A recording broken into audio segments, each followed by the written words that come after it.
എവിടെ നിന്ന് കിട്ടിയാലും എടുത്തു വെക്കുന്നൊരു സ്വഭാവം എനിക്കുണ്ട്.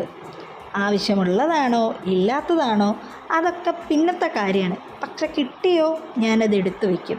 ചിലപ്പോൾ കുറച്ച് കഴിഞ്ഞ് കഴിഞ്ഞാൽ ഞാൻ തന്നെ അത് വലിച്ചെറിയുകയും ചെയ്യേ, അത് വേറെ കാര്യം. ഇങ്ങനെ എടുത്തെടുത്ത് ഇപ്പം മോൻ എന്ത് കണ്ടാലും എന്നോട് ചോദിക്കും, അമ്മയ്ക്കിത് വേണ്ടേന്ന്. ആ അവസ്ഥ വരെ എത്തി. അപ്പോൾ പറഞ്ഞു വന്നത്, അങ്ങനെ ഞാൻ എടുത്തു വെച്ചിരുന്നൊരു കവറാണ് ഇത്. എനിക്ക് തോന്നുന്നു ഷോപ്പിങ്ങിന് ഷർട്ട് എന്തോ വാങ്ങിയപ്പോൾ കിട്ടിയതാണെന്ന്. ഇതുപോലെ തന്നെ ബ്ലിങ്കിറ്റിൻ്റെ കവേഴ്സും ഞാൻ എടുത്തു വെച്ചിട്ടുണ്ട്. എന്തിനാന്ന് ചോദിച്ചാൽ അതിന് എനിക്ക് പ്രത്യേകിച്ച് ഉത്തരവൊന്നുമില്ല. അപ്പം നമുക്ക് കാര്യത്തിലേക്ക് കിടക്കാം. ആ കണ്ട കവറ് ലീഫിൻ്റെ ഷേപ്പിൽ കട്ട് ചെയ്യുക, പെയിൻറ്റ് ചെയ്യുക, ഒട്ടിക്കുക. അതാണ് സിമ്പിളായിട്ട് പറഞ്ഞാലുള്ളൊരു കാര്യം. കുറച്ച് തിക്നെസ് ഉള്ള പേപ്പറാണെങ്കിൽ നല്ലതായിരിക്കും. അതുകൊണ്ടാണ് ഞാൻ ഈ കവർ യൂസ് ചെയ്തത്.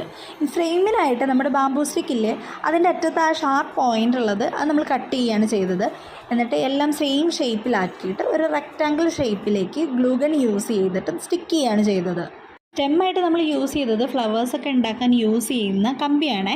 കുറച്ച് തിക്നെസ് ഉള്ളത് വേണം. ആദ്യം ഞാൻ ഒരെൻഡ് മാത്രമേ പേസ്റ്റ് ചെയ്തിട്ടുണ്ടായിരുന്നുള്ളൂ. പക്ഷേ ആ കമ്പി ആടിക്കളിക്കുന്നുണ്ടായിരുന്നു. അതുകൊണ്ട് ആ വുഡൻ സ്റ്റിക്കിൻ്റെ ബാക്ക് സൈഡിൽ വരുന്ന രീതിയിൽ 2 എൻഡും പേസ്റ്റ് ചെയ്ത് കൊടുത്തു. ഇനി നെക്സ്റ്റ് നമ്മൾ കട്ട് ചെയ്ത് വെച്ചിട്ടുള്ള പേപ്പേഴ്സ് ഡ്രൈ ആയതിനു ശേഷം അതിൽ പേസ്റ്റ് ചെയ്ത് കൊടുക്കാം. അത്രയേ ഉള്ളൂ പരിപാടി.